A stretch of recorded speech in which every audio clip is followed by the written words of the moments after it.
Okay, first off, congratulations again to Harmony Ginger. She managed to have an interview with Jethro of the Bro SRR, and it was a pretty good interview. So congratulations, Harmony. You handled it very well. All right, to prop or not to prop? That is the question. Theater of mind versus physical representation. But more importantly, do you as the DM have to explain everything? Why is it there? Well, I could give you a long, complicated, convoluted explanation for why it is there, or I could simply say, it's magic, don't worry about it. How much of show don't tell versus tell don't show do you do? How much do you have to explain? Do you have to explain anything? And the answer, of course, is yes and no. Weird. Me? Weird? Say something makes no sense? Oh God, he's walking again. He's going to talk about D&D. Morning. Oop. Man with cutter. Morning. Okay. As you get closer to real world in your game, you will have to offer explanations for stuff, because the people at your game can make instant correlations with the real world. So if you're running a 2024, 2022, 1980s, 1970 game, then yes, things have to work, and things have to work to the way people expect them to work, and you do have to offer some plausible explanation for why those real world things are there. Now, if you're running superheroes, not so much, because we know the laws of physics and weight and measure don't often apply to superheroes. But if you're running Call of Cthulhu or whatever, and you put something there, Chekhov's gun says, A, you gotta explain why it's there, and B, it's gonna end up being used, right? Chekhov's gun. But the farther away you get from the real world, the less you have to explain. Fantasy? How much do you have to explain when there's magic? Why is that there? Magic. How come magic? What about magic? I don't have to explain it. Magic. If you're running far off sci-fi fiction set hundreds of thousands of years in the futures, Star Wars, Star Trek, Imperial, Warhammer, whatever, do I have to explain stuff? No. It's the future. Nanites. Nanites is a good one. Why is that there? Nanites. Where did that come from? Nanites. What does it do? I don't know. It's the future. Maybe it just sits there and looks cool. It's a Jack Kirby thing. It doesn't do anything. It just sits there and looks good. Do I have to explain it? No. So we can use props and figures and representation models of the city, and we can give them little cards that show everything. But do we have to explain everything? Does everything have to have an understandable phenomenon related to it? Or can I just hand wave things and go, it's magic, or it's the Force, or it's space shit, or it's nanites, or it's just cuz? Well, you never want to use just cuz. You never want to just say, well, it's there because I'm the DM. Right? Even the most implausible, improbable explanation is better than just saying just cuz.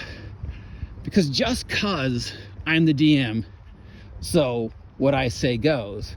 That puts that little teeny bit of, well, wait a minute, in your players' brains. And you never want that.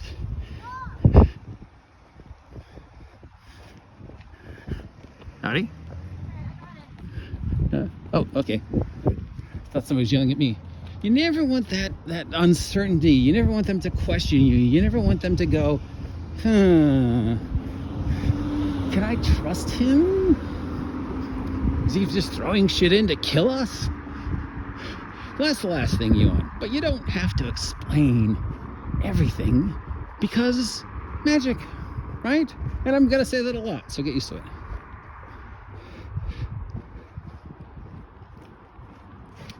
Now, adding to that, the explaining by lack of explaining, There is the theory that our imaginations will fill in the blanks way better than anything we actually say. That the way we perceive information is always going to be different and unique to us, and often far more grandiose than the actual description.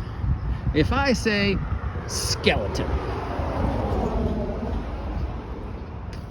99.9% of you know what a skeleton is, know what it looks like, know what it can and cannot do. If I say skeleton with a sword, all right, well, that's a little ridiculous, but okay, still, a skeleton could hold a sword.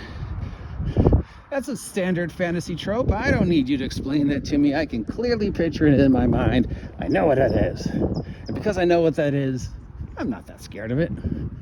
It's cool, it's classic, but it's a skeleton with a sword. Seen it before, seen it get in. I don't know, it's whatever. Moving on. But what if I don't tell you if it's a skeleton? What if I just show you, provide you the reason why, but don't tell you the reason why? What if I just describe the skeleton, but I never say the word skeleton? Because if I don't say that word skeleton, if I provide a reason without providing a reason, your mind fills in the blanks. And what your mind fills in the blanks with can often be 100 times better than whatever I said. Right? Now this is not just conjecture. This has been proven. This has been proven between the childish game of post office, or whatever you want to call it, to actual documentations of witnesses of bank robberies and disasters and things like that. Very rarely do people give the same description, even if they saw the exact same thing at the exact same time. You could ask 3 different people what they saw, and you will get 3 different responses. Your job as the gatherer of the information is to compare and contrast the similarities from all the descriptions to come up with, as what the police call, a composite. This is what we think the perpetrator looks like based upon the average common denominator we got from these 27 descriptions. But of those 27 descriptions, there will be 27 different variations of what they saw, even if they all saw the exact same thing. So if I say skeleton, if I 100% explain it to you, you 99% know what that is. You don't question it. It's a skeleton with a sword. But if I describe it, if I provide you the reason why it's there without providing you the reason why it's there, then your brain fills in the gaps. And whatever it is you see in your brain is going to be either far funnier, far more complicated, far more frightening, far more convoluted, far more confusing than whatever I said. It becomes far more interesting than just skeleton with sword. Right? So, I don't have to explain everything.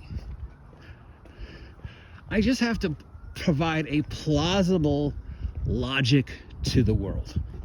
And once that logic to the world is established, and as long as I and the players agree upon that established logic of the world, session 0, what? And as long as I maintain the logic of the world, as long as the physics of the world have set in place and I don't break them, then I don't have to offer an explanation for everything. Especially, again, magic or nanites. How did I get there? I don't know, magic. And the players are more likely to accept, well, we've already established the fast physics of the world. He is, or she is, following the physics of the world. The laws we agreed upon have not been violated. I therefore, on a subconscious level, accept that this is what happens, and this is the result, and this is why that is there, blah, blah, blah, psychology, science, whatever. Boat. Good morning. right? Okay.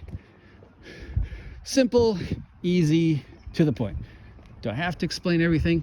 Yes. Do I have to explain everything? No. Can I show you without telling you? Providing an explanation without providing an explanation, as long as I follow the agreed upon blueprint of the world? Absolutely. Absolutely. And in fact, if you can do it 1 out of every 10 times, your players will love you. Good morning.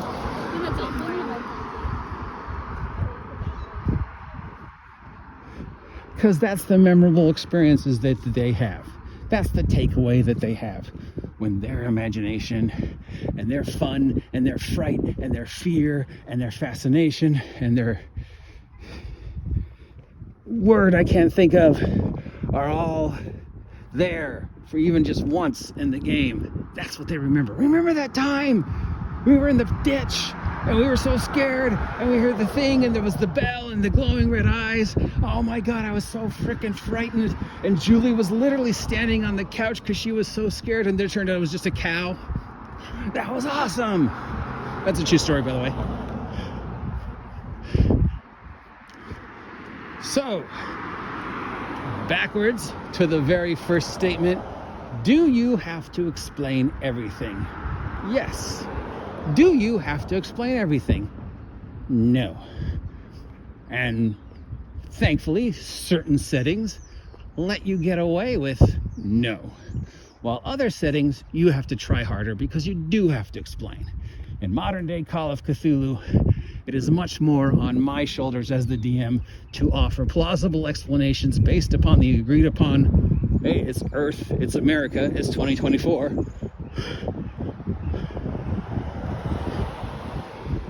I have to explain why that's there in some form or another because it's a real thing.